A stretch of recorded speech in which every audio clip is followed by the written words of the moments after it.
누가복음 13장 4절 5절 말씀 가지고 신자는 이렇게 재앙을 바라보아라 하는 제목으로 말씀을 살펴보도록 하겠습니다.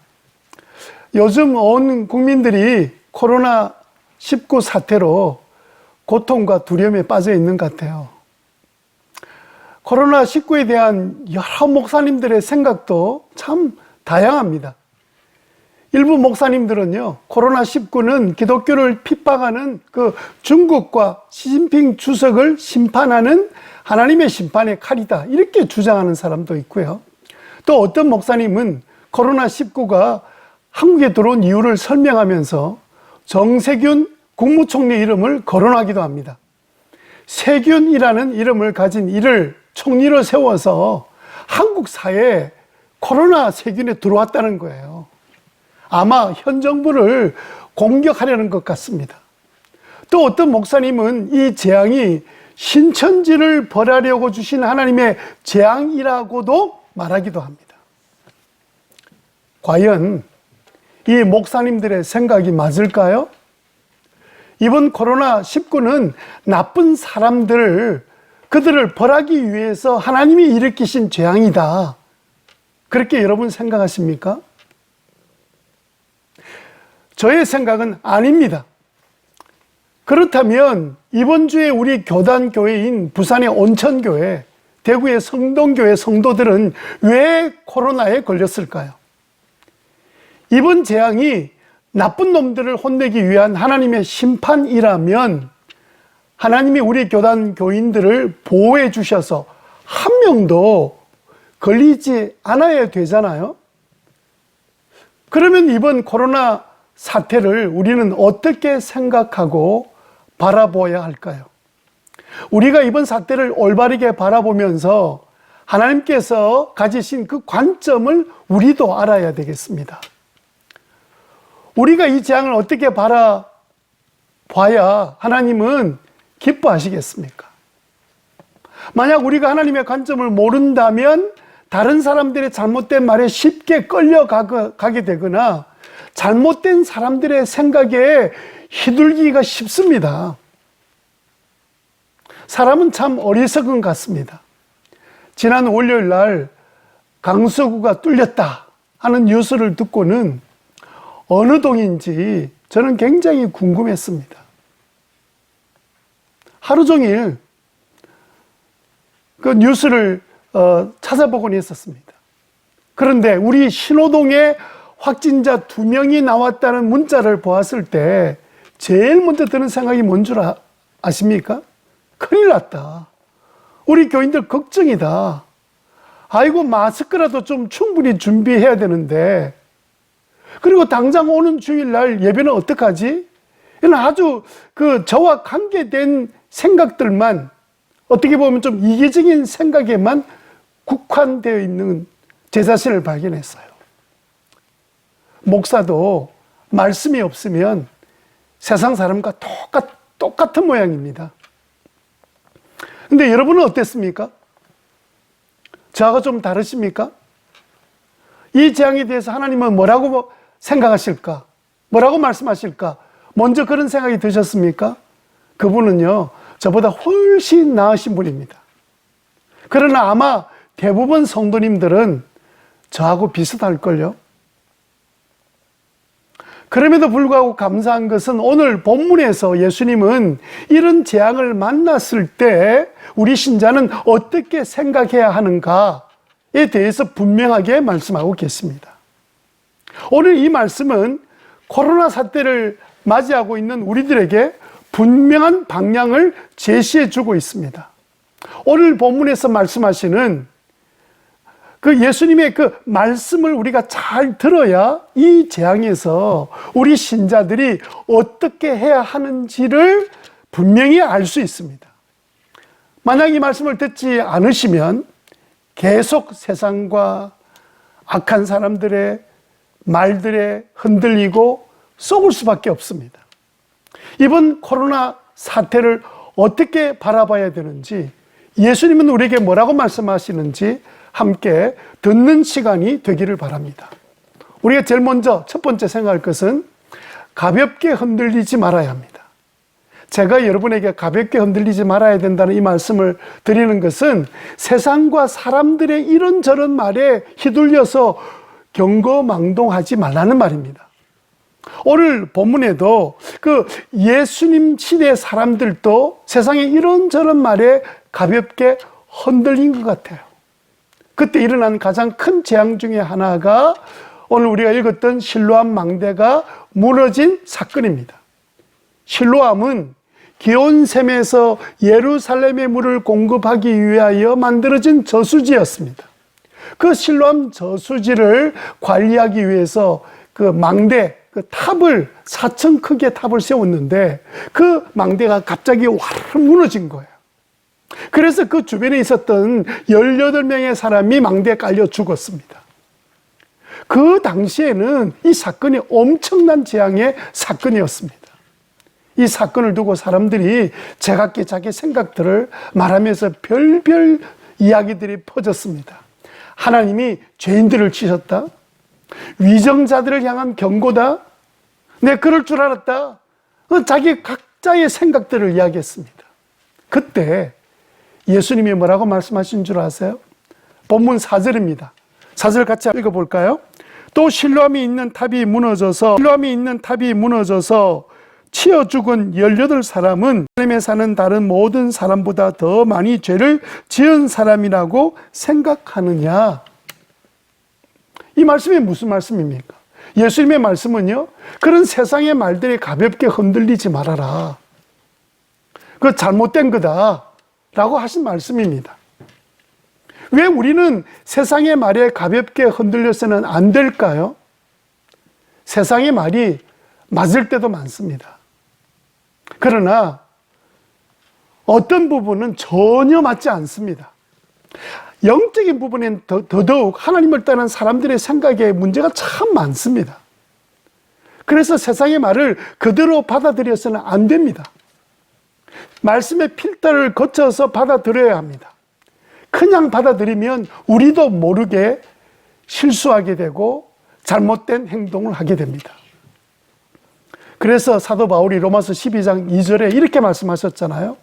여러분은 이 시대의 풍조를 본받지 말고 마음을 새롭게 함으로 변화를 받아서 하나님의 선하시고 기뻐하시고 완전하신 뜻이 무엇인지 분별하도록 하십시오. 그렇게 말씀한 거예요. 저희 교회 근처에 한 교회에 있었던 일입니다. 대전에서 열리는 어린이 전국 대회에 담임 목사님이 아무래도 이 코로나 때문에 참석하지 말 것을 권유했더니 평소에 입이 야무친 그 집사님이 따지는 거예요. 이번 코로나는 그저 신천지 교인들을 향한 벌인데 왜 우리가 조심해야 합니까? 이분이 왜 이런 말을 했을까요? 여러분 어떻게 생각하세요? 아마 누구에게인가 무슨 말을 들었을 거예요. 우리 신자들은 하나님의 뜻이 무엇인지 잘 모르면 다른 사람 말이 들려오는 대로 쉽게 동조하고 끌려가게 되어 있습니다.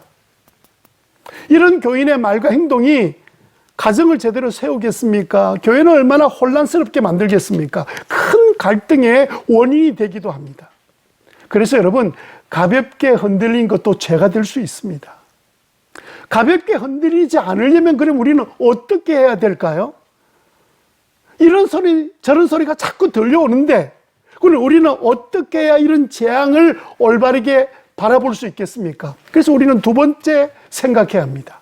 두 번째 생각은 것은 꽉 잡아야 합니다. 꽉 잡아란 말은 뭐냐면 예수님의 말씀을 꽉 붙잡아라는 뜻입니다. 실로암 망대 그 탑의 재앙에 대해서 여러 가지 가벼운 말들이 있을 때 예수님은 그들이 꼭 붙들어야 될 말씀 해 주셨어요. 예수님 뭐라고 말씀하셨죠? 4절 말씀해 보십시오. 또 실로암에 있는 탑이 무너져서 치어 죽은 18사람은 예루살렘에 사는 다른 모든 사람보다 더 많이 죄를 지은 사람이라고 생각하느냐? 우리가 이런 재앙을 만났을 때 다른 사람의 죄를 생각하지 말고 먼저 나 자신의 죄를 생각하라는 말씀입니다. 내 죄를 먼저 생각해라. 이것이 예수님의 말씀이에요. 그러니까 우리는 이런 재앙을 만났을 때 다른 사람이 뭐 이런 원인 저런 사람 때문에 이런 사건 때문에 일어났다는 그 말에 귀를 기울이기보다 예수님의 말씀을 꽉 붙들고 다른 사람의 생각, 의견 무시하는 것은 아니지만 그것보다도 우리가 믿는 사람으로서 꽉 붙잡아야 될 것은 누구의 말씀이라고요? 예수님의 말씀입니다. 너의 죄를 먼저 생각해라. 너 죄를 먼저 생각해라. 하신 이 말씀을 우리가 붙잡아야 되겠습니다.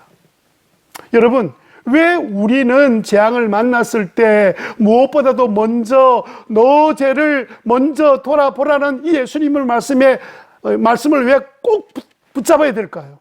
그 이유는 어떤 생각보다도 예수님의 말씀이 해답이기 때문입니다. 예수님의 말씀이 가장 무게 있는 권위의 말씀이기 때문에 그렇습니다. 코로나19를 만나면서 우리는 수없는 많은 소식과 생각과 뉴스를 접하고 있습니다. 잘못하면 그런 뉴스들 때문에 우리의 생각이 둥둥 떠내려 갈 수 있습니다. 그러면 실수하게 되고 또 주님이 원하시는 대응을 하지 못한 채 그들처럼 염려하고 두려워하면서 죄 가운데 머물러 있을 수 있습니다. 그럼 우리는 어떻게 하면 될까요? 예수님의 말씀, 먼저 너의 죄를 돌아보라 하는 이 말씀을 꼭 붙잡아야 되겠습니다. 그래야 우리는 다른 생각이 들어올 때 휘둘리지 않을 수 있습니다. 너의 죄를 돌아보라는 이 말씀을 꼭 붙드는 저와 여러분 되시기를 주님 이름으로 부탁드립니다. 내 죄를 돌아보라는 이 예수님의 이 말씀을 꼭 잡아서 코로나 사태를 올바르게 대처하는 믿음의 귀한 종들이 되시기를 바랍니다. 마태복음 7장 24절에 보니까 그러므로 내 말을 듣고 그대로 행하는 사람은 반석 위에다가 집을 지은 슬기로운 사람과 같다고 말씀하고 계십니다. 여러분, 우리가 가끔 병원에 입원하게 되고요, 성도들이 입원할 때 신방을 가게 되죠. 그러면요, 신방 가신 분들이 막 집사님, 권사님 뭐 이런 분들이 별의별 말을 다 합니다. 기도해라. 이 병은 기도 안 해서 생긴 병이다. 이 병은 악한 영이 준 거니까 귀신을 쫓아내야 돼. 이 병 회개해야 돼. 그러면서 온갖 이야기를 합니다. 이 환자는 막 복잡한 거예요. 누구 말이 맞습니까? 그럴 때요, 우리는 주님의 말씀을 우리가 꽉 붙들어야 됩니다. 너를 돌아봐라 하시는 주님의 말씀을 꼭 붙잡아야 됩니다. 그럴 때 우리는 이 문제를 이겨나갈 수 있고요, 주님이 말씀하고 싶어하는 그 뜻을 찾아서 바르게 세워지는 삶을 살 수가 있겠습니다. 말씀을 꼭 붙잡아서 하나님께 영광을 돌리는 저와 여러분 되시기를 바랍니다. 이 코로나 사태 어떻게 바라봐야 하나님이 기뻐하실까요? 우리가 마지막 세 번째로 생각할 것은 회개하는데요, 끝까지 회개해야 합니다. 끝까지 회개하라는 말은 뭐냐면 내게 주신 그 말씀이 내 삶이 변화될 때까지 계속해서 주님이 나에게 주셨던 만나게 했던 이 재난을 통하여 주님이 나로 하여금 깨닫게 하시는 죄가 무엇인지를 찾고 회개할 때까지 회개해야 된다는 말입니다. 여러분, 보통 우리가 이런 재앙을 만났을 때 우리는 그 순간에 우리 죄를 뉘우치고 회개하는 것은 일반적으로 하는 일입니다. 성도들은 다 그렇게 해요. 그런데요, 그때뿐이에요. 충분히 내 속에 있는 나의 문제를 들여다볼 정도로 끝까지 회개하는 성도가 많은가 하면 그렇지 않습니다. 그래서 주님께서 오늘 5절에 이렇게 말씀하신 거예요. 우리 5절 다 같이 한번 읽어봅시다. 그렇지 않다. 내가 너에게 말한다. 너희도 회개하지 않으면 모두 그렇게 망할 것이다. 그렇게 망한다고 말씀하시는 거예요. 왜 이런 재앙을 만났을 때 이 말씀을 꽉 붙들고 끝까지 회개해야 합니까? 그거는요, 우리 성도들이 평소에 그 회개하는 것 쉽지 않아서 그렇습니다. 사람들은요, 이 회개하는 일들을 잘 이렇게 평소에 늘 하지 않고 살아가는 성도들이 참 많습니다. 그래서 우리의 삶 가운데 회개 에너지가 막 생기는, 회개하고 싶은 마음이 막 일어날 때가 있습니다. 그게 언제인 줄 아세요? 지금 같은 재앙을 만났을 때입니다. 코로나19를 만나니까 우리는 생각이 되잖아요. 나도 바이러스 감염될 수 있다. 나도 죽을 수 있다. 이런 생각하게 되잖아요. 사람들은요, 자신이 망하게 되었다, 망하게 된다, 죽게 되었다, 죽게 될 것이다, 이렇게 생각할 때 비로소 하나님을 붙들고, 자기가 어떤 삶을 살았는지를 돌아보게 된다고요. 그래서 주님께서 다른 사람의 재앙 만난 것을 그것으로 참 안 됐다 이렇게 생각하지 말고 너 자신을 돌아봐라. 이 재난을 보게 한 것은 다 내 뜻이 있다. 그렇지 않으면 너도 망한다. 이렇게 주님 말씀하신 거예요. 그러니까 재앙은 우리를 돌아보게 만들고요, 하나님께 회개하는 기회를 만들어주는 거예요. 지난 22일 날 경북 구미 삼성전자 다니는 한 여직원이 확진자로 밝혀졌습니다. 28살 난 자매인데요.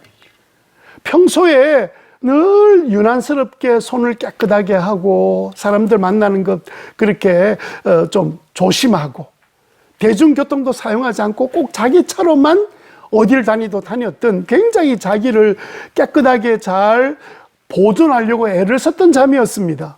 그런데 그 자매가 딱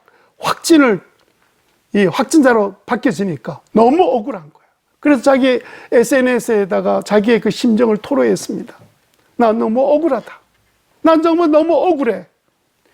자기 때문에요, 구미 공단의 가장 큰 삼성 공장이 폐쇄되고 가족들이 크게 걱정하게 되었습니다. 그러니까 이 자매가 왜 내게 이 연병할 연병이 옮겨진 거야? 게다가 원인을 알지 못하니까 이 마음에, 이 억울한 마음이 막 생긴 거예요. 그런데요, 의료진들이 끝까지 이 자매 진료하면서 그 동선을 파악하고 동선을 또 파악해 가는 가운데 알게 된 사실은 결혼할 남친이 신천지라는 사실을 알게 된 겁니다. 그 남친이 신천지 대구 집회 참석자 중에 한 사람이었습니다. 이 재앙을 만나고 나니까 이 자매도 내가 누군지, 내가 누구와 가깝게 믿고 신뢰하고 살아왔는지, 내가 신뢰했던 그 사람이 어떤 존재였는지를 평소에 모르다가 이 재앙 때문에 그 실제를 알게 된 겁니다. 어떻게 보면 결혼하기 전에 알게 된 건 다행이죠. 재앙이 내 모습을 보게 만든다고요. 재앙을 통해서 우리는 우리 자신들을 찾고, 그리고 나의 문제가 뭔지를 제대로 파악해서 회개하여 살 길을 찾으라고 주님이 우리에게 이 말씀 주신 거라고요. 솔로몬이 성전을 봉헌했을 때 주님께서 그 봉헌 예배 때 임재하셨습니다. 솔로몬과 다윗과 주변의 백성들이 주의 영광이 성전에 가득한 걸 보았습니다. 얼마나 모두 다 은혜와 그 임재, 그 하나님의 영광의 모습 때문에 감동을 받았는지 모릅니다. 그날 저녁에 잠자리에 누웠는데 잠이 왔겠습니까? 그 잠자리에 누운 솔로몬에게 주님이 다시 나타나서 말씀하셨습니다. 무슨 말씀하셨을까요? 궁금하지 않습니까? 주님께서 그렇게 성전에 예배를 드렸던 솔로몬에게 또 축복의 말씀을 약속한 것으로 생각이 쉽지만, 그 말씀을 자세히 보면요, 정말 생각지 못했던 약속의 말씀을 주신 거예요. 어떤 약속의 말씀을 주신 줄 압니까? 그것은요, 우리가 당한 이 재앙 같은 이 재난의 날을 만났을 때 피할 방법을 말씀해 주셨습니다. 그 말씀을 붙들면, 그대로만 행하기만 하면 그때 회복될 것이다. 그 말씀 주셨는데, 이 말씀 여러분 잘 아시는 역대하 7장 13절 14절 말씀이에요. 여러분, 이 말씀을 가만히 보면 여러분 잘 아시잖아요. 이 말씀 보면 13절에 내가 하늘 문을 닫고 비를 내리지 않거나, 혹은 메뚜기 떼를 막 보내어서 토산을 다 먹게 하거나, 혹은 전염병이 내 백성 가운데 유행하게 될 때, 그때 내 이름으로 일컫는 내 백성들이 그들의 악한 길에서 떠나서 스스로 낮추고 기도하여 내 얼굴을 찾으면 내가 하늘에서 듣고 그들의 죄를 사하고 그들의 땅을 내가 고쳐줄 것이다 라고 주님께서 말씀해 주신 거예요.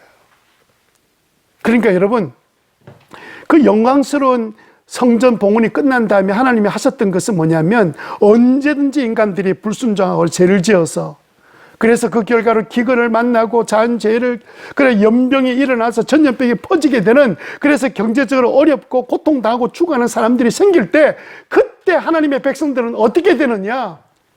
경거망동하지 말고, 이런저런 소리에 귀를 기울이지 말고, 주님이 말씀하셨던 것처럼 하나님 앞에 나아가서 하나님 앞에 자기 자신을 돌아보고, 내가 무슨 죄를 지었는지 다시 이 말씀을 붙들고 회개하고 자신을 돌아볼 때, 그때 하나님께서 만나주시고, 그리고 그 경제적인 문제, 질병의 문제, 그 땅도 다 치료해 주시고, 그래서 하나님께서 다시 회복시켜 주시는 놀라운 은혜를 주시겠다고 약속해 주신 거예요. 그러므로 지금은요, 우리 모두가 하나님께 나아갈 때입니다. 우리가 이 재난과 재앙을 만난 것은 우리가 하나님께 나아가서 우리 죄를 찾고 회개하고 주님 바라봐야 될 이유가 있기 때문이에요. 그것이 먼저 성도들이 해야 될 일입니다. 물론 우리가 감염되지 않으려고 몸 조심하고 우리 가족을 돌보고 해야 되지만, 그것만 하고 있으면 여러분 결국은 어리석은 자리에 머물러 있다가 이 재앙을 통해서 얻게 될 하나님의 큰 은혜를 우리는 놓칠 수 있습니다. 여러분, 창세기 34장, 35장에 보면 여러분 잘 아는 야곱의 자녀들의 사건이 기록되어 있습니다. 세겜 땅으로 갔을 때 그 땅에 그 세겜이라는 젊은이가 디나, 사랑하는 여동생을 강간하게 되고 너무 좋아해서 결혼까지 하겠다고 그렇게 나섰을 때 마음의 분노를 다 감춰놓고 이 오빠들이 뭐 했습니까? 할례를 받아라. 그래 할례를 받고 나니까 그들을 칼로 다 쳐 죽였습니다. 이 사실을 알게 된 야곱은 크게 두려움에 빠지게 됩니다. 이제 이 주변의 민족들이, 그 동족들이 듣고 달려들면 이제는 나도 죽고 우리 가족들은 완전히 몰살당하게 되었구나, 이런 큰 재난을 내가 만나게 되었구나 하고 크게 낙심하고 있을 때, 그때 하나님이 이 야곱에게 나타나셔서 말씀하셨습니다. 그 말씀이 뭔 줄 아세요? 베델로 올라가라는 거예요. 거기 가서 나에게 제단을 쌓으라는 거예요. 그렇게 제단을 쌓기 전에 해야 될 일이 뭐냐? 그것은 먼저 그동안 하나님을 떠나서 지었던 모든 죄들을 회개해라. 우상을 다 버려라. 너희 안에 있는 더러운 것들을 다 버리고 옷을 벗어버리고, 그리고 세상에 물든 것들 다 내려놓고 회개하고 깨끗한 몸으로 하나님 앞에 나와서 예배를, 제사를 드려라. 그게 바로 이 문제를 해결하는 길이라고 주님 말씀해 주셨습니다. 사랑하는 성도 여러분, 우리가 그동안 하나님 앞에 어떻게 살았습니까? 하나님보다 더 사랑한 것들을 수도 없이 쌓아놓고도 죄인 줄 모르고 또 죄인 줄 알면서도 회개하지 않고 내 마음대로 살지 않았습니까? 뭐 하나님을 그냥 가볍게 여기면서 내 하고 싶은 대로 마음대로 하면서 방종하지 않았습니까? 주일 예배 드리는 것도 우습게 여기고, 예? 삶을 살아가는 동안에 일어나는 주님의 말씀을 듣고도 내 생각, 내 뜻대로 끝까지 고집하며 살아가는 그런 삶을 우리가 살지 않았습니까? 우리 안에 시기와 분쟁과 다툼이 일어나고 가정마다 갈등이 일어나고 나를 죽여 십자가를 붙들고 살아라는 말씀을 들어도 우리는 그게 반응하지 못하고 살지 않았습니까? 하나님께서 이 재난과 재앙을 통하여 철저하게 낮추고 우리 자신에게 우리도 이제는 죽을 수 있겠구나, 하나님이 이 재앙을 내려서 우리에게 하시기를 원하시는 회개의 자리에 우리가 나와서 엎드려 기도하기 시작하면 하나님은 놀라운 은혜를 우리에게 허락하여 주실 줄 믿습니다. 이 은혜를 이번 기회를 통해서 함께 다 누리는 저와 여러분 되기를 바라고, 우리가 이제 주일날 뿐만 아니라 수요 기도에 다 가정에서 목장에서 모이게 되고, 또 우리가 아침마다 6시, 7시 기도 시간을 정해놓고 또 릴레이 기도를 정해놓고 이제 기도하고 있는데, 이 일에 남의 일처럼 그냥 기도하는 걸 등한히 하고 오직 몸조심하고 이렇게 살지 말고 하나님 앞에 나와 엎드려서 기도함으로 내 자를 깨닫고 회개하여 하나님 앞에 고침받고 새로워지는 그런 역사가 일어나기를 위해서 기도하는 저와 여러분 되시기를 주님의 이름으로 간절히 축원합니다.